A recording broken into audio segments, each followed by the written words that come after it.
I realize it's been 5 months since I've had a guest on this podcast, and every day it's like I have a new person pitching to me to be my podcast. Just so you all know, I do not have any random person that I do not know to be in my podcast. If you've been listening for a while, it's usually clients, friends, or family members. Yes, I had my baby brother that's not a baby be in my podcast, but uh, I'm excited because I can't wait for you to meet Uchechi Kalu, my client, my dear friend. She is a poet, creative, and all around powerhouse.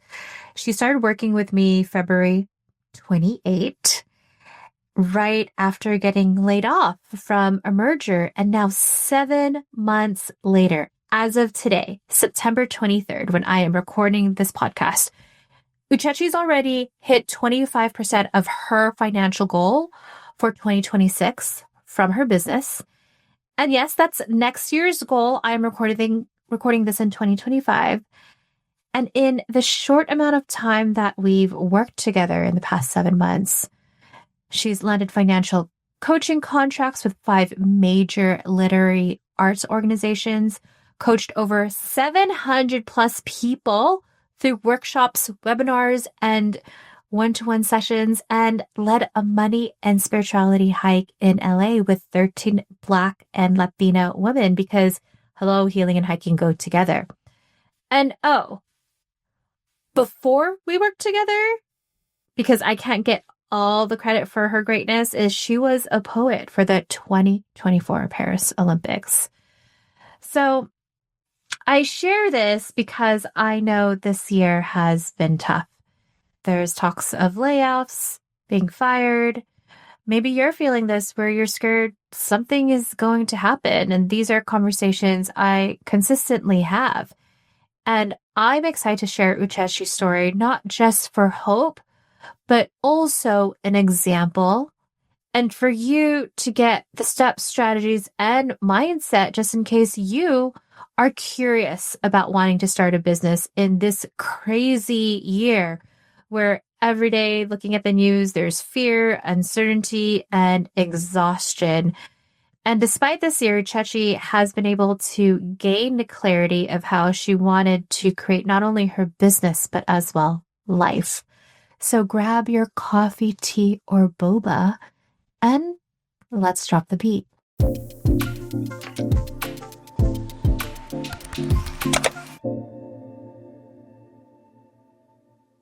I am excited to have our guest, Uchechi Kalu, CFPRIA.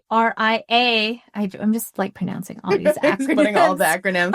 Hey, hello. She'll share what that means. I also should give fair warning that you should probably put headphones on because we're cussing with excitement. So if you got little ones, put those headphones on. But I have been waiting for this day to do this podcast recording with Uchechi because we started working together officially 7 months ago. Yeah. So we're at the end of our coaching relationship, but our friendship will forever blossom. Yes, exactly.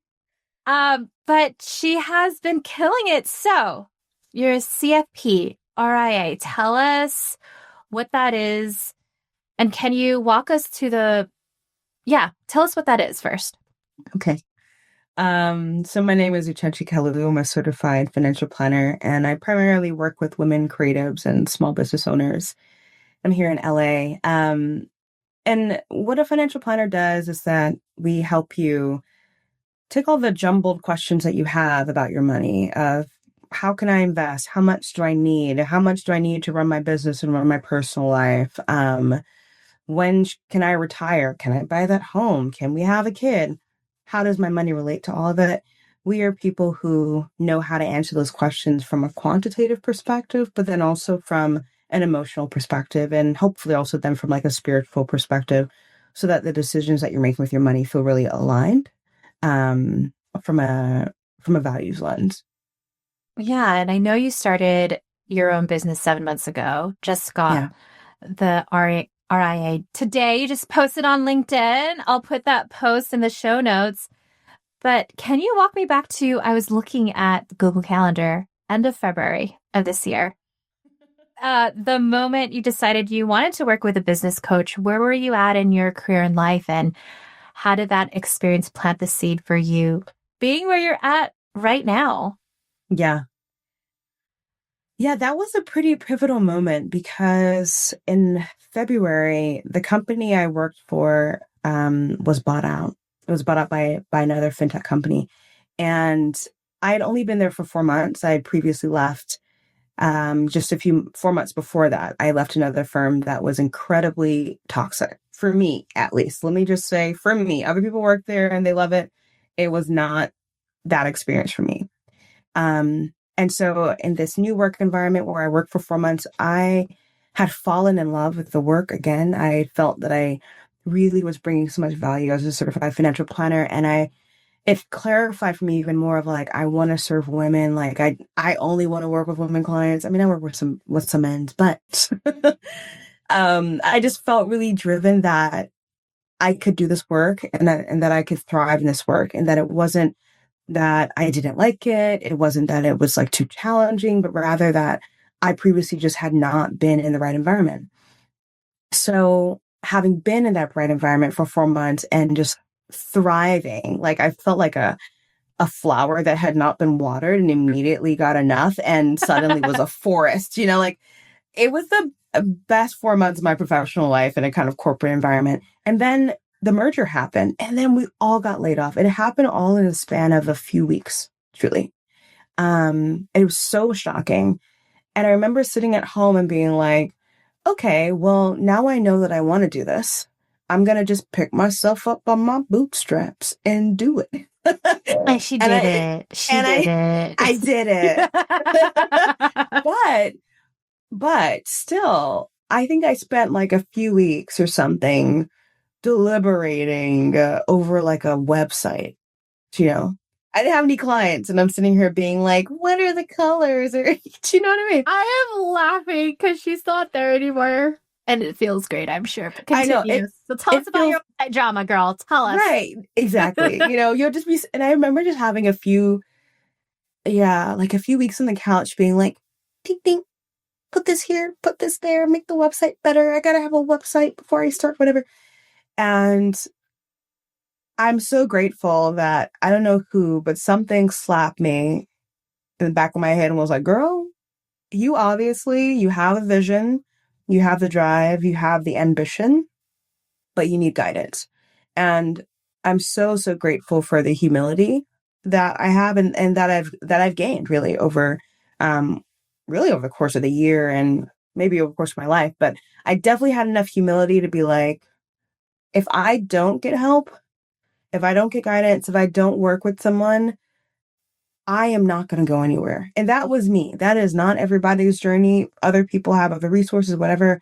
I am not married. I do not have children. I do not have anybody bankrolling my dreams. I don't got no trust funds, nothing like I'm that. still working on that for myself. I'm Right? trying to be my own trust fund kid. Can I? My mom is always like, what do you want? I'm like, a trust fund. That's what I wanted. So, yeah. And so I just really did that calculation for myself of I can sit here and be confused, or I can try something else and I know something else is going to happen. And so that was when I looked up, like business coaches for women of color, and I found you and I was like, Elaine's my girl. I don't think you know this. I didn't even talk to anyone else. I tend to like, this Oh is my just a new, gosh, I want to hear this. yeah, this is just a new touchy, like intuitive thing. I have had in my past a lot of success with making a decision, really feeling out what it is that I need. And then the first thing that arises, usually for me, is the thing that I need. And you were basically the first thing that arose. Maybe there were a few other people, but like I didn't quite like something. And I felt like, okay, that's not for me. But you're the only one that I actually contacted to talk to. And I knew that it was what I wanted because I had already decided. I was like, well, Elaine's going to be here anyway. And I think she's going to be super great for the job, but I know that I'm showing up. So I figured it couldn't go wrong either way. And it turned out to be a really great experience. So I tell people who want to start or scale their business to do target market research, which I've made you do. And I'm going to do it in real time right now with Uchechi. Yeah. So when you saw my website, I'm curious, how did you know? What about it that you saw, read, felt? How did you know? I think it was two things for me. I don't even know if it was necessarily the website itself, but I was really impressed by the number of reviews that you had. But I also tend to when I read reviews, I kind of look for not just that someone has reviewed it, but what they write about themselves. Do you know? And I felt that there was a consistency in terms of how folks felt that they were relating to you, and then what also they had been able to feel within themselves. I wasn't necessarily personally looking for someone who had made $1 million in a year, because I'm a financial planner, right? So for me, thank God I'm not that person. I'm not, no, I mean, I'm not the person to you could make X amount in X year. right? Yeah. Right. No, it's yeah. Go ahead. And I don't think, no one can nor they should truly promise this. And so I think actually having not seen that was really important to me, because I knew that what the experience that I had was actually going to be, yes, it had to be tangible and quantitative, and I was going to be taking very tangible steps for the future. Mm-hmm. But I knew that it had to be an environment in which I was becoming something that I couldn't quite put my hand on, that I needed someone else to help kind of mold me. What also helped was listening to a few of the testimonials, or some video testimonials that were on your website. That was very helpful for me, because coaching can be what is it? So it was good to see you relating to other people. And then I listened to quite a few episodes of the podcast to see what kinds of, advice you'd be giving, or what kinds of insight you'd be giving, and whether it felt like something that someone has read in a self-help book and it's just regurgitating, right? Or if it felt like something I'd be oh, wow, I've never heard of that before. So I felt that if I asked you a question, you'd offer insight that I really would not have interacted with on my own. And so it was actually a lot of those other pieces, a lot of what other people said. That was very helpful. And what I want to make sure this is more of lessons and teachings for our listeners. But to hear that I asked the feedback, what made Uchechi want to do a call with me, already decide. And that helps me. Now I'm going to take notes from even this conversation of, okay, do I have my reviews updated? Do I need to update and create new videos? All of that. So we don't need to talk about how 2025 is, nor the list of things that is happening this year. Girl, just look at the news. It'll tell you I don't want to. It'll tell you what's happening. Oh my gosh, there was a reel I saw today. It's okay, I'm scared to open social media, but I need a break from work. Please let it be a funny dog and cat dancing. I know. It's and it won't be. And then it's either yes, or I'm going to cuss, just warning you, please put your headphones on, or fuck, this just happened. I know. Literally. I know. Those two. Girl. So we know that starting a business in 2025, there's already crazy challenges just happening through our environment. One, and also two, AI is picking up. So for our listeners, I would love for them to learn, what did you do both strategically and your mindset to start and get consistent clients while we were working together? Yeah. Okay. So I think here's the thing. I did not, with the way that financial planning works, when you leave a firm, a lot of the time you have to leave your clients with that firm. Okay. I had to do that. So I literally was starting at zero again, except for someone who was sometimes you meet people who are the earliest adopters to you. And this person who willingly left the other company to continue to work with me, even as I have been like an amoeba, becoming like becoming a two-bodied whatever, um, that was actually very, very important. And I would say to anyone listening, like, kind of look out for the people who want to be with you along the way, no matter what, because Mm-hmm. those people are going to give you a lot of insight into the kinds of clients that are like so ecstatic about you, who love you and who you love. And there's something in financial planning wherein you're supposed to, and this is the nature of it being a very white industry, is that you're supposed to just be like incredibly neutral, have very little Mm. emotions, and leave all the emotions up to your clients.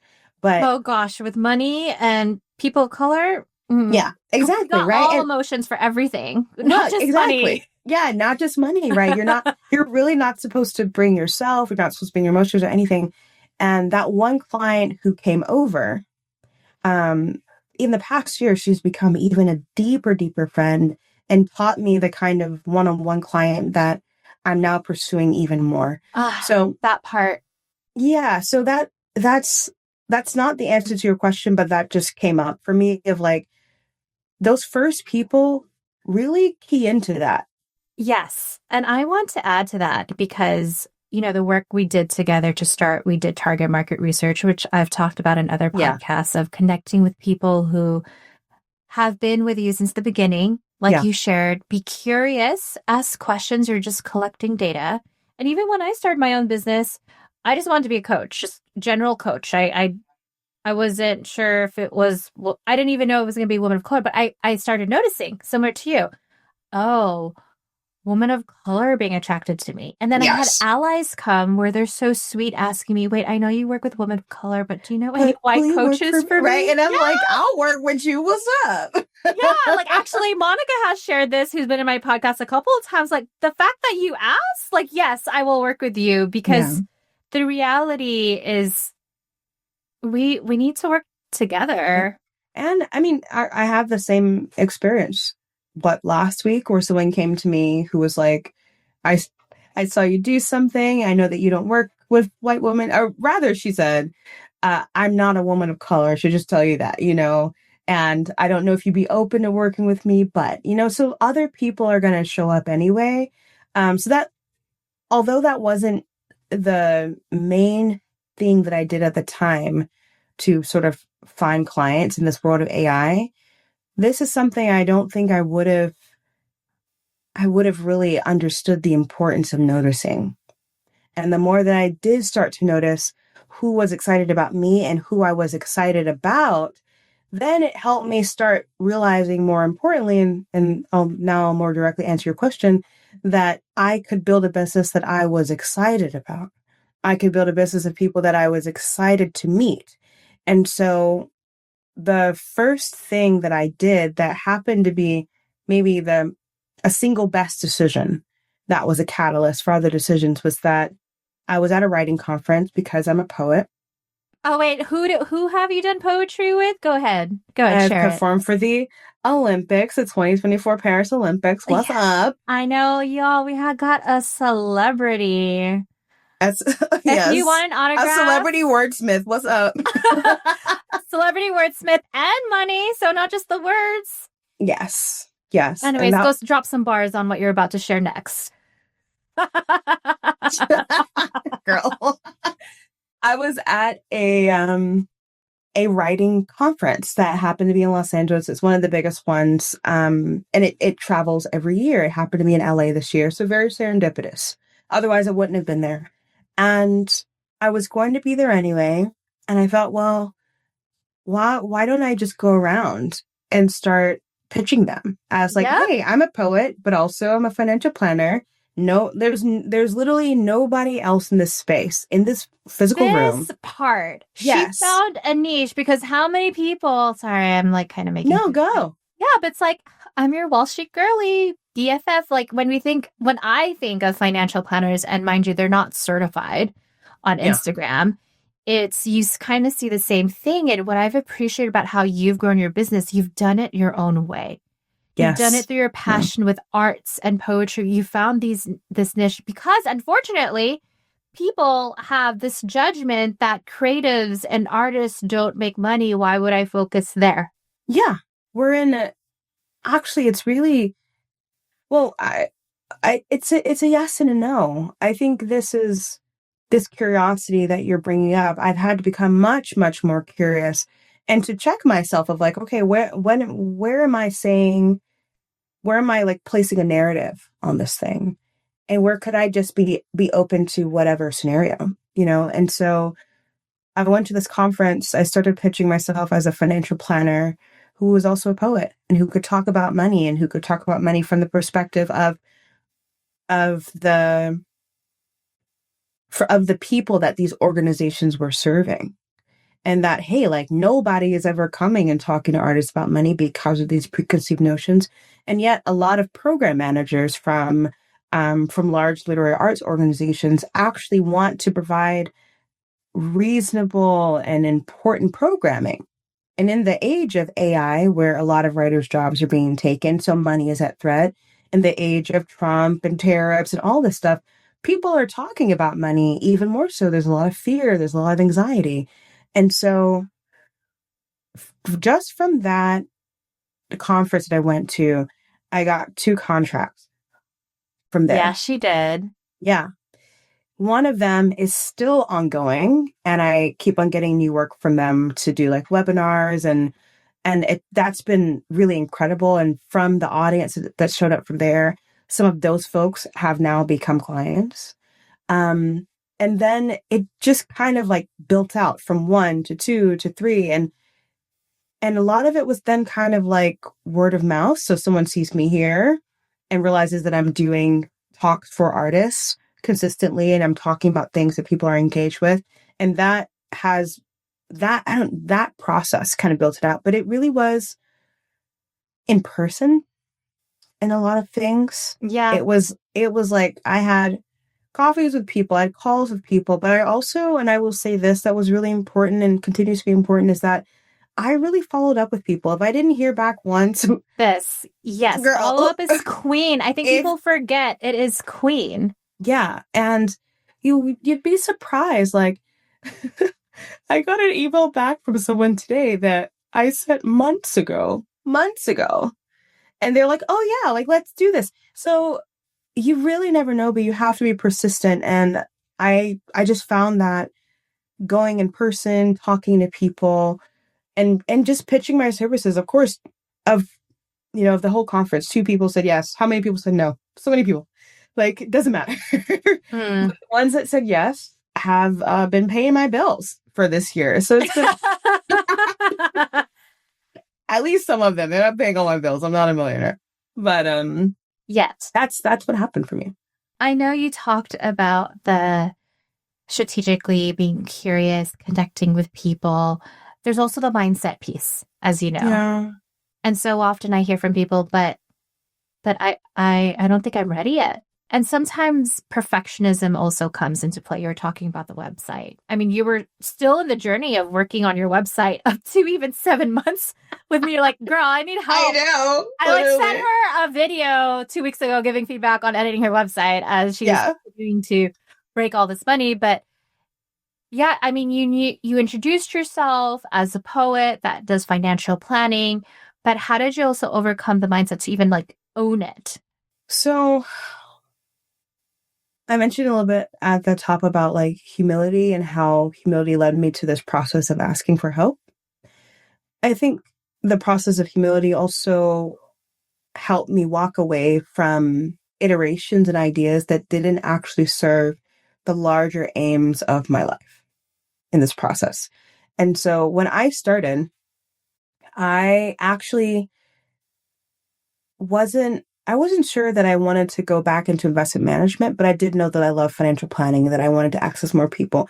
And so I don't even know if you were here for this era of you. I think this is like pre-Elaine. I had this idea that I was going to do a service called Text and Advisor. Yes, we Were you talked here for about that? Oh my gosh, wait. You need to tell them where we had our first meeting. Who's Oh yeah, we were in like some co-working space that Tracy Ellis Ross had that room for a while. Vibes. I mean, how did we start it off? I know. Yeah. I didn't even know when I booked our first session Yeah. together. That was really great. And because my whole thing was like, I want to make this work more accessible. I want to have more people be able to access it.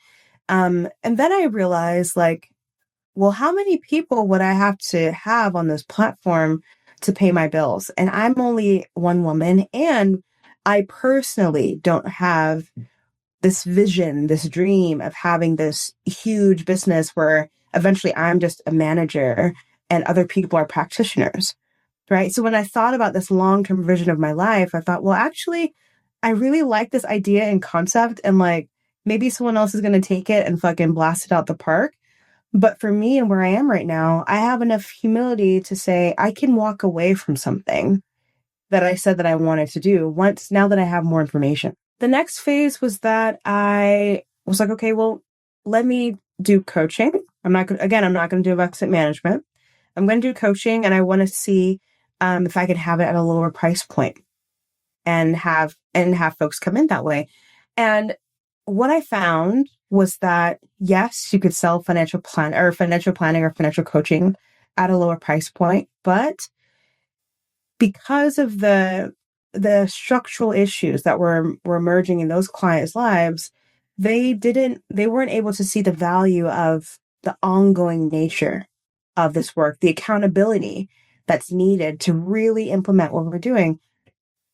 And as I sat back, I thought, well, yes, I want to be able to have a practice that can serve more people, but I am not in service of people if I'm only having a smaller interaction with them. I know this as a financial planner. I Yes. know that I could whip up a financial plan, Yes. step one, step two, step three strategy. Most people, there are tons of statistics that show that like 75% or so of people who receive a financial plan never implement it because they don't have the accountability and they don't have the support. So I had to look at that and look at it very boldly and say, okay, yes, I might be wanting to serve X amount of people, but this isn't the way. I actually don't feel comfortable sleeping at night knowing that I'm giving a financial plan to a group of people, and 75% of them are never going to know what to do with it. And they can't afford to continue working with me. I have to find another way. And that was really hard, actually. It was really hard because I'm someone who has a lot of values and principles and morals, and I will preach about them all the time. And I have to still look back and say, well, this actually in practice doesn't make any sense. Like if I keep pursuing this, it's going to be strictly on vibes. And again, I don't have someone who's paying my bills. I can't live on vibes. So I have to be realistic, but also then see where my values might lie. And it was a lot of shedding what I said I thought I wanted to do, and then looking at it more accurately and clearly and letting it go and letting something else arrive. That is around the time that the art started to emerge because this was not something that I was premeditated at all. At all. I would have never thought like that the art space, the art world would be a place where I could serve people who really needed it and have organizations. This is the important part. Organizations that paid me consistently to serve their people in deep ways. And so now I wasn't straining the pocketbook of folks that, that was their only few $1,000s that maybe that they could Mm-hmm. offer for this. I wasn't straining them. I'm working a budget that has hundreds of thousands or millions of dollars. Like I'm a drop in the bucket. And so I found actually by again having enough humility to shed those old ideas, being curious about what was in front of me, and seeing that the art organizations were energetic about this work, and also feeling, as I felt, that I was really in the right place and that I was really serving people that were just like me in a very deep way and also had never seen a professional truly show up and really give them the time of day. It just became the perfect place, actually, the perfect place. And I feel so grateful that I can be a poet and also do this work. And I feel so grateful that I can be a financial planner and show up in poetic spaces and just like talk about line and verse. Yeah. Um, so I would say this was the process for me, to be honest. I want to sum it up from what I heard. I was taking notes. So that's why my Oh. eyes were down. I was like, ooh, Yeah. she's dropping bars. And I was like, where can I timestamp this so I could listen to it again? I hope you all felt the same way. So feel free to hit the rewind button.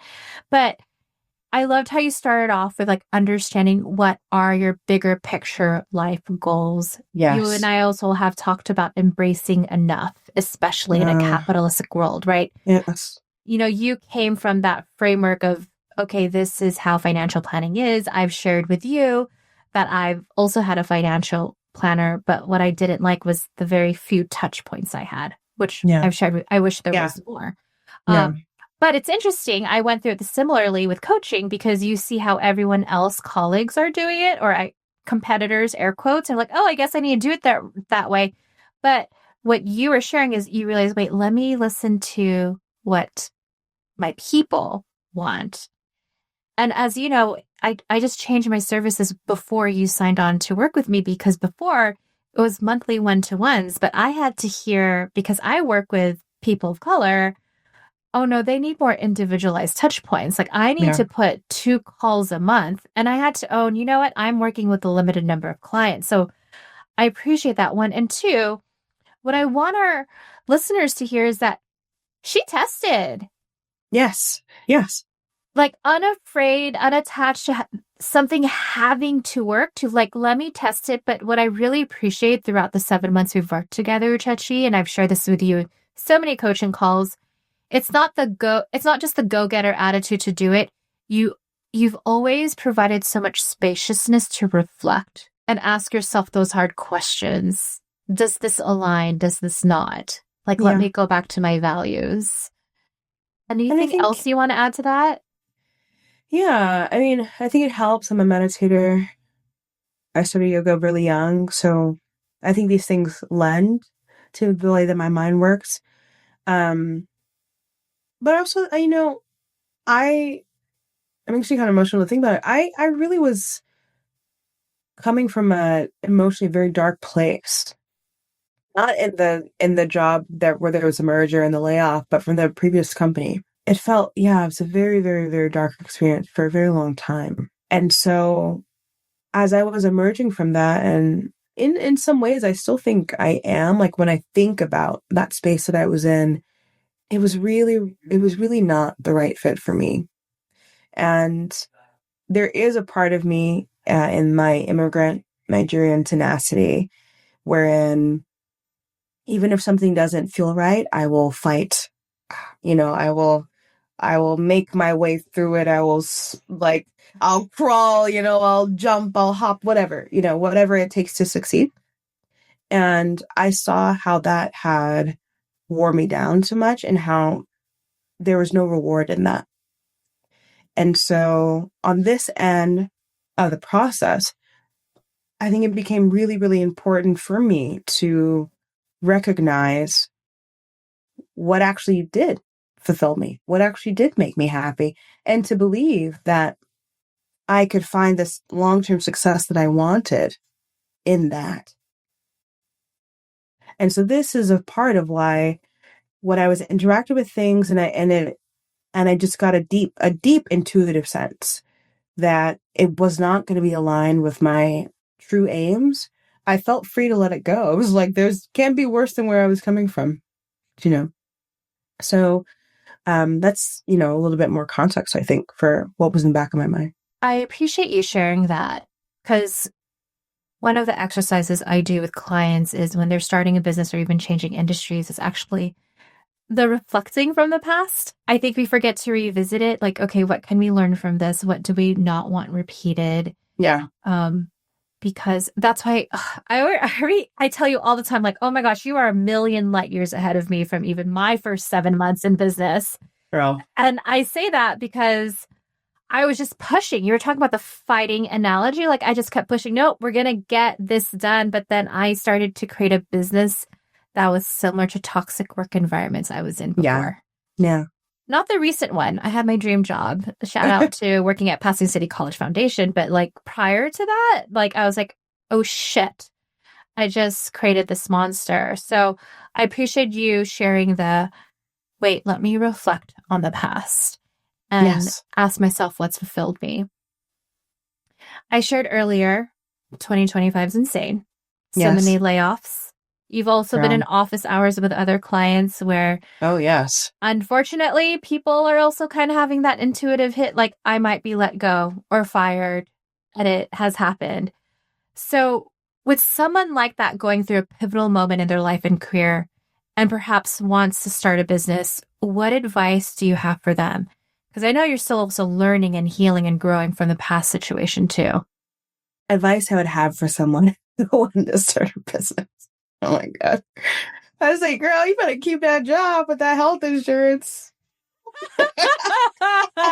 Like, don't listen to me. Just I'm stop the episode just now. stop the podcast. Don't be like me. I'm joking. Um, but in a certain way, I'm not in that, like, I think if you want to start a business, don't start the business believing that you will find like your freedom in it. Everything that was happening internally will continue to happen, and actually it'll happen exponentially because it'll only be you and your thoughts and yourself and your time. And you'll be, as you're doing the work, you're going to be alone, right? So anyone starting a business, I think that's the first thing. Don't romanticize it. Don't idolize it, actually. And if you can enter it without that romanticization and without the idolization, I think you'll probably be in a great spot. To be honest. Actually, you know what? I'm writing that down. Don't romanticize and idolize it, especially as fellow millennials. I think Oh yeah, we grew up with that. Like your exactly. Of like, job is your life. And then we see Gen Z be like, peace out. I'm doing right, minimum work, leaving at 5 o'clock on the dot. 4:59. And I think also as millennials, we grew up in an area where the entrepreneur was the god. I mean, like, and we're still living in it. Like, the god of society is the Zuckerberg, the god of society is the Bezos, even the ghost of Steve Jobs is still a god, I know new iPhone's out, this time right? of year. We're like, thank God, Steve Jobs, he did it for mankind. So, but I truly don't say that in jest because I don't think that starting a business is for everyone. I really, really don't. Like, there are so many elements of this wherein, like, you go from being a practitioner to having to manage systems to doing marketing to all of that stuff. So, if that really doesn't sound like you, then maybe it's better to find a better environment. But if it does sound like you, then my true advice is to find something that you feel you could be in the trenches with.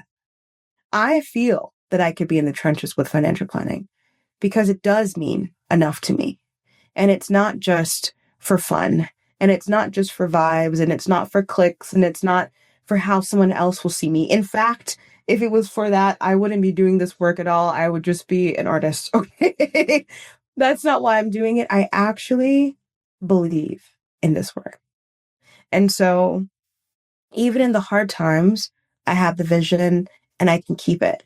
And even when I have a deficit in the business and I'm like, oh my gosh, I don't know how to do this and that, I'm okay with that. I know that I'm going to figure it out. And so if you are going to start a business, I would really urge you to think about something that you could also be like, I don't like today and I don't like tomorrow. And I might not even like the next year of any of this, but I believe in this work enough that I'm going to continue. And I know that I will not be swayed. And I think if it doesn't feel that strong enough for you, I would not recommend that you do it because it will test you. And then She tests you, man. She tests you. She it does. will continue to test you and you will be miserable. So this makes I don't know if that's what you're looking for, but that's my advice it about it. is 2025. As millennials, I think optimism has left and realism is in. So I appreciate you being real with everybody. If I were to also add like tactical things, is if you know other business owners who are friends, ask them how it is. Yes. What you think their mindset is, what are Yes. challenges? Yes. So there's that. I appreciate you saying the enough part, and are you willing to be in the trenches with it? So Yes. sure, you're here listening to me and Uchechi on the podcast talking.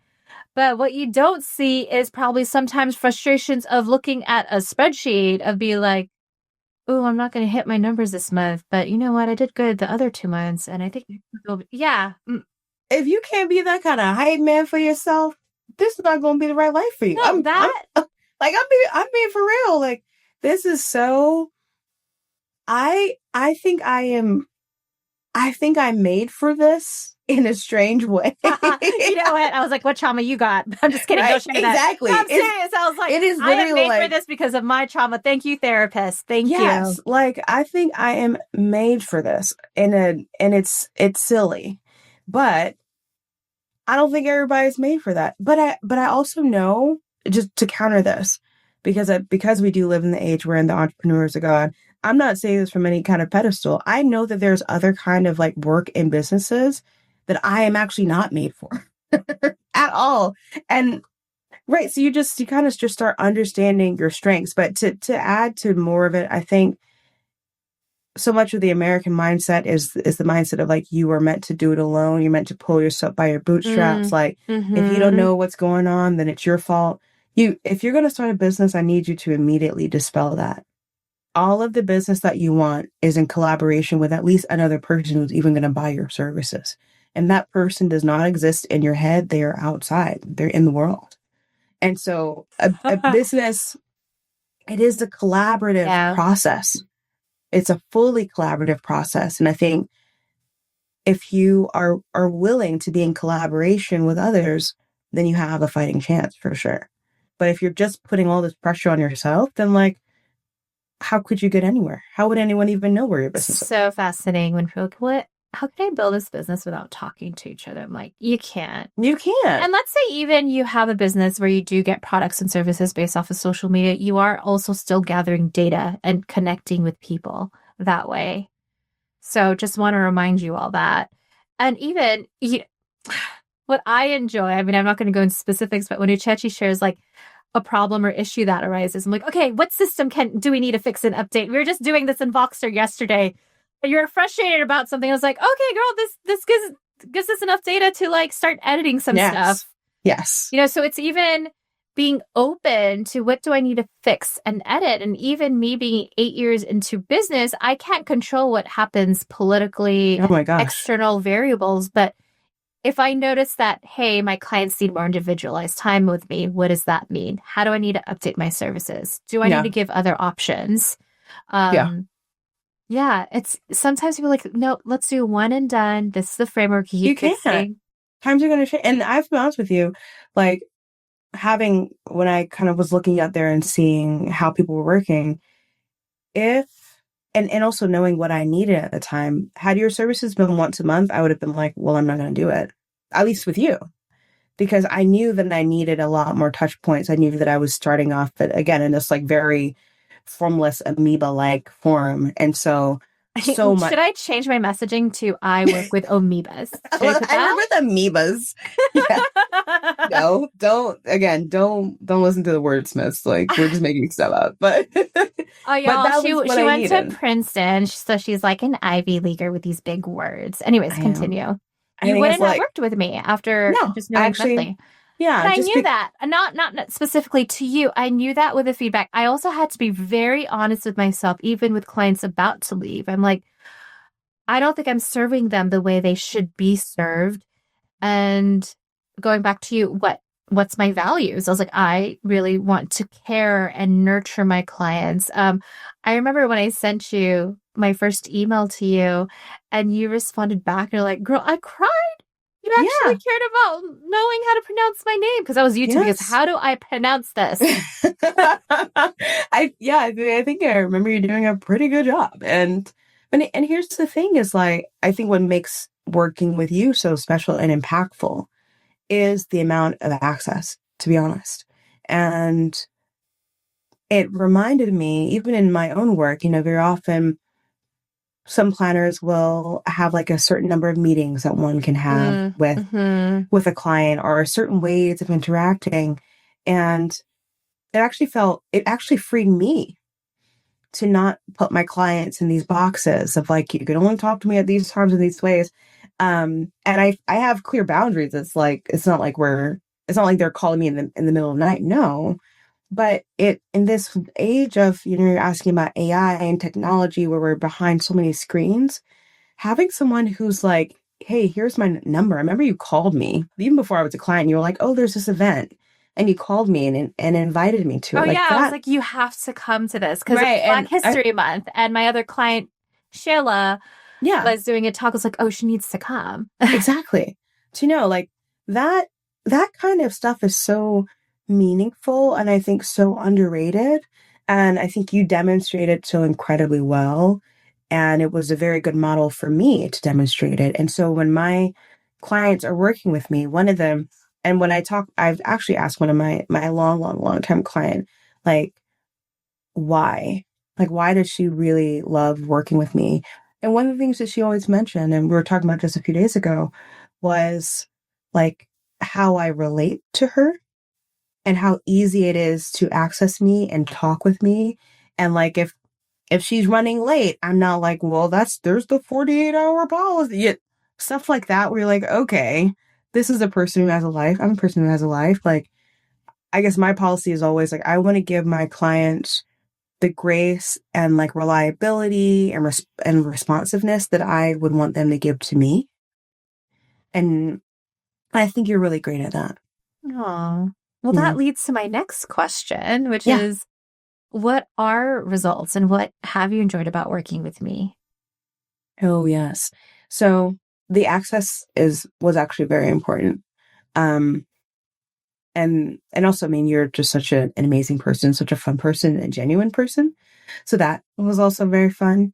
In terms of the results, uh, I think what's been great as I've been calculating my numbers as a true planner, is that I have a general sort of revenue goal, for what it would look like to at least try and get close to breaking even. And right now we're talking it's September 2025, and I'm like 25% there, a quarter of the way there for 2026. And that feels awesome. Um, because I really had to be like, all right, even if today doesn't look like anything, I see the vision.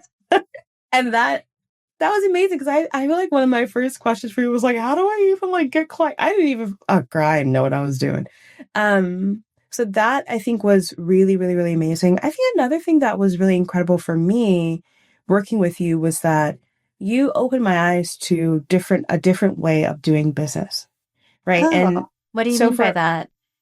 by that, if anyone listening has been in a particular industry for a long time, there's a way, quote unquote, a way that you do things, a way that you Yeah. get clients, the places Mm-hmm. that you show up, the things you should be doing, et cetera, et cetera, et cetera. Right.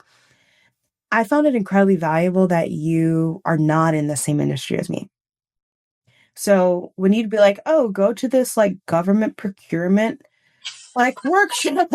The amount of emails I have forwarded to Uchechi, I mean, that is benefit to living in LA with me. Right, right. I'm like, That come with me. yeah, come with me to this like I was like, okay, or like, come with me to this thing about like minority certifications and what I have legitimately never, ever, ever, ever heard of any of these things. And yeah, but this was so important. And like, going back to that curiosity, I was like, oh my God, if I'm serving business owners and these organizations have business owners that do completely different things than what I do. No one else is a financial planner. And this is actually the perfect environment for me to be, even if I just see it as market research to understand more of what it is that they're truly concerned about, you know? But even to see myself as like, oh, I could be a government contractor. Well, actually, that makes sense because there are very, very, very large financial institutions that do that. And it's the smaller ones that, that I've worked with that they're smaller compared to these big banks, that just like don't think about business in those ways. And that was really exciting to see that a way of sort of setting yourself apart is by being in rooms where no one else is there like you. This part, because I was caught up like you, Chechi. I was in rooms, other coaches, other Yeah. people online. So I figured, oh, well, if this is the framework I'm spending a lot of money with, let me copy and paste this. And I was just done. I was like, there has to be another way. And also asking ourselves a deeper question, why did we get into this work in the first place? Yeah. Yeah. Why did we want to do this work? Why did we? Yeah. And asking that deep question made me like, I'm going to get the analogy of being a single woman. Like, let me date other types of events. Right. You know, Literally, yes. let me try this. Like, oh, this is new, like government agents. Oh, okay. And also the curiosity part, right? I mean, you found me because of SEO, but that happened because after 3 years of posting stuff on social media all the time, I'm like, wait, okay, how am I getting clients? Referrals? That's easy. But the people that are finding me, what words are they using to find me? Oh, let me focus on SEO. I have a curious perspective to figure out what's happening as opposed to let me see what everyone else is doing and I'm going to do a copy and paste model. Yeah. Because you cannot. And it also just doesn't, there's so much more excitement in finding what could actually work for you than copying, pasting, and hoping that there's some kind of like secret pill to success. We always do, right? Career ladder, right? I mean, there's obviously certain jobs like a doctor. I understand you have to follow steps with it, but with entrepreneurship, it's a jungle gym. It absolutely is. And you're building it on your own. And I think something else that was so honestly powerful for me were the office hours, especially when there were other people there. Because as I mentioned before, I don't think that everyone should start their own business. But I think that if you do start your own business, it is important to be with other people who understand the trenches that you're in. Because if you go from being a W-2 employee to running your own thing, it is so dramatically different.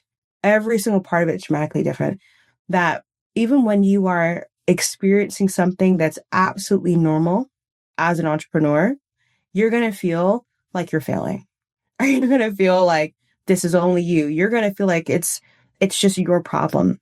And so I loved going to the office hours, and something that you're so skilled about and just in facilitation is that very often, let's say that I brought up a concern that I was dealing with and you saw even just someone nodding their head.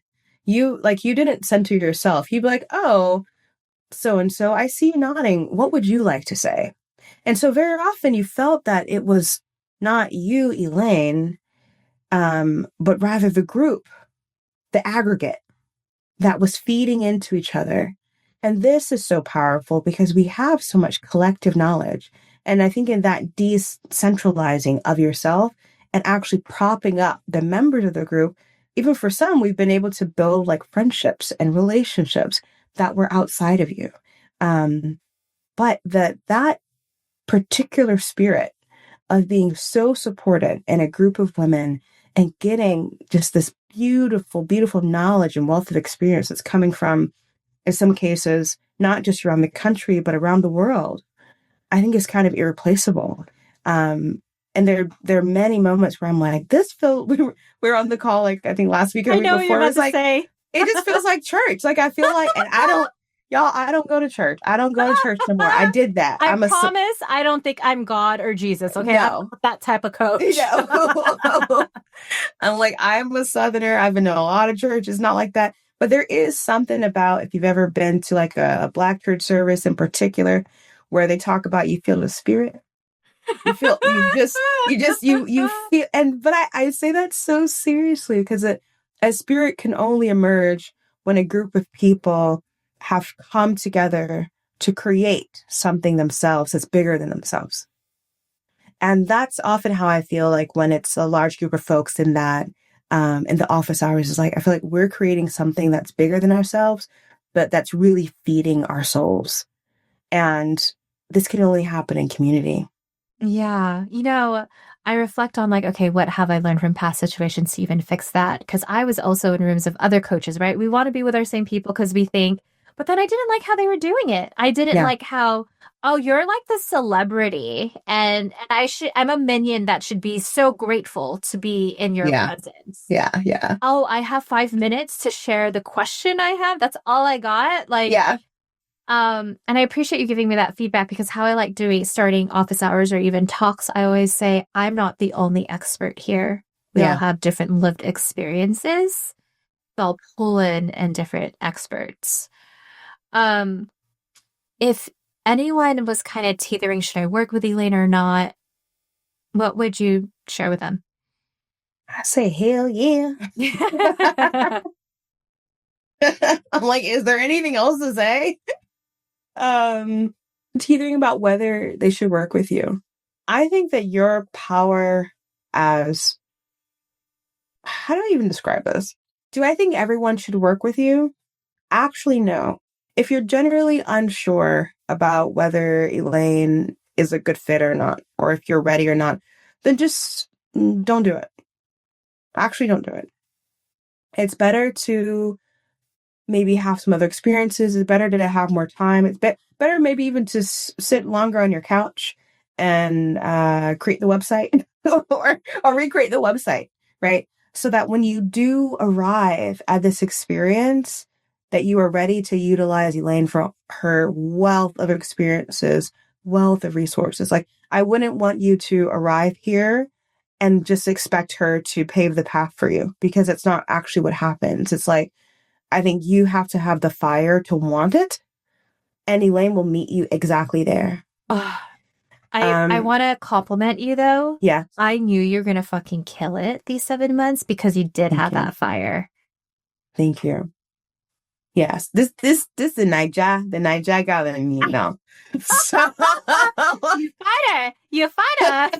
yes, but I think I really do think so because I feel like that hunger in my own self of like really wanting to go after it helped me then be creative in ways that I wouldn't have been, and then ask you questions that could have only emerged because I was very open to this experience and I wasn't like, what's Elaine going to tell me to do?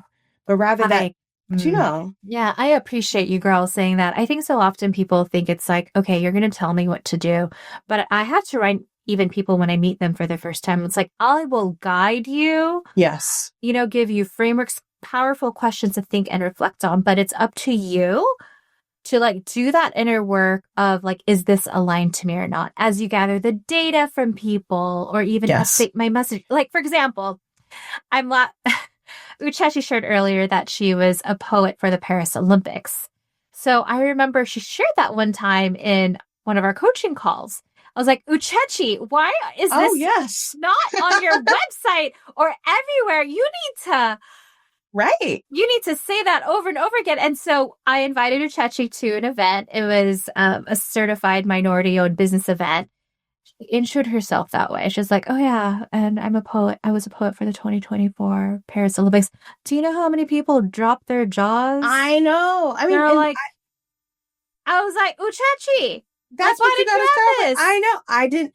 And that's the shit like that where you're like, I genuinely, and it's not, it's something I'm very proud about, but I was still at a point where I wasn't really putting two and two together that would even be valuable, It's you know? testing, like we said in the It's, beginning. and having someone there who can reflect back to you. And so I think the second kind of person that is actually a very great fit is someone who is driven but unsure about which idea they should best pursue from like a more Mm, intuitive perspective, but then also like a logical perspective. And I yeah. think that you have a lot of exercises and resources that people can do to look at like, okay, I feel like I might get fired. I feel like I need to change my life. I feel like I want to start a business. And I have all these different things that are here, but I'm in this like analysis paralysis mode. And I'm not quite sure which one I should attack, but I feel very driven to figure out that thing. I think you're very skilled at helping folks like go from like a jumble of ideas to something more specific and feel that they've truly tested it out as they're going into it. So it's not just this like leap of faith or just vibes or because my mama says she loved me, not stuff like that, but like, oh, I've interviewed people, I've tested out of myself, I've gone in these different spaces, I've pitched, whatever. And now I know that not only do I like doing this or love doing it from an intuitive space, but that whatever my aims are and however I want to be monetarily rewarded in the marketplace, that there will be alignment there. So I think that's the second kind of person that could be a very good fit for you. Yeah. I want to go back to like we were talking about testing and jumbled. Even in my business 8 months in, and I posted it just today, I just hosted my first self-defense workshop. And It's very cool. I've had a passion for martial arts like for 21 years. And I didn't think I could add this to my business. I mean, it makes sense. I do business and executive coaching for women of color and allies. So why not add this education on safety? Yes. In real world scenarios. When I mean real world scenarios, like what happens if someone bear hugs you or if someone robs your home, like I was just like, wait, and it's fun and exciting. But we've talked about a lot of the process of how to deal with pivots. We talked about me. Just a little teaser for all of you. If you're like, no, I don't want Uchechi to go. She's coming back for a second episode. Don't worry.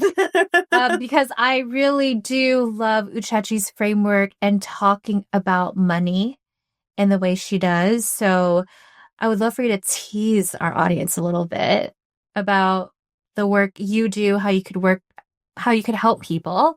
And we'll go more in depth in the next episode. Yeah. So I think what really makes my practice different is that I've developed a 3-part framework that I've found it helps around like 3 main levers that we tend to experience around money. 1, emotional dysregulation and kind of dealing with trauma or dealing with family histories.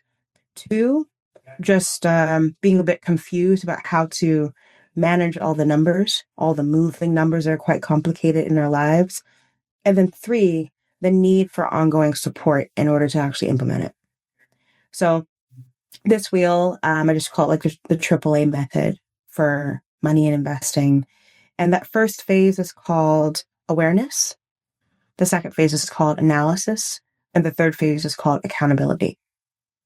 And ultimately, I found in my work as a financial planner that these 3 things, when they work in tandem, are what help catapult not just like wealth, because this wealth is, it can be fleeting. The markets go up, the markets are going to go down, life is going to change. But wealth really is this ongoing process of deepening your values, I think, and using your money to live more and more and more aligned with your values. And I find that it takes this 3-part process. So that's what we'll talk more about. All right. So you're going to have to follow and subscribe this podcast for you to be alerted when the episode's going to drop. Uchechi, thank you so much. I'm so proud of you. Thank you. And I'm very, very grateful for you. And I'm not sad because I'm going to keep forwarding you emails to see you out of beds. Whatever. Now we're besties. It's fine. I joke around. Like my goal with clients, like, sure, the results are amazing, but the goal is like, I want a ring of friendship. Right. That's exactly. what I want. I want to collect take rings a blood like. oath. I'm just going to take it to the next level. Just a full-on blood oath. I appreciate and love you, Uchechi. Love you too.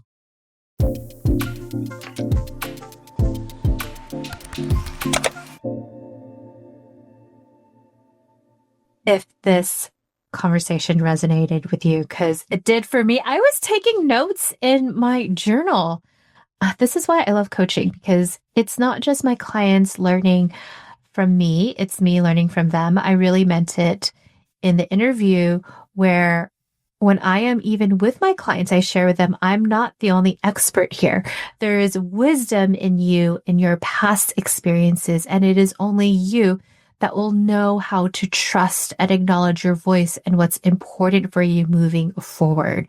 So for you, the listener, whether maybe you are rebuilding after a layoff, getting fired, or maybe you're worried one or the other might happen, or maybe you are dreaming of starting your own thing, your own business, just a reminder that you can. And I hope Uchechi's story reminded you that it is possible, even in a hard year like 2025. Oh, this decade, let me tell you. And if you know someone that would resonate with this episode, please share this with them. The reason being is that I created this podcast as a free, accessible resource for others. And if you want the same type of clarity and support for yourself, like what Uchechi got from working with me, let's talk. You can schedule an introductory coaching call with me at elainelu.com/call. That's ELAINELU.com/call. The links are also in the show notes if you need to look. And if this episode made you feel seen, supported, or even slightly more optimistic in other alternatives of your career, then I'd love for you to leave a 5-star rating and review. It helps more women of color and allies like you find this show. All right. Me and Uchechi will talk to you in a few weeks.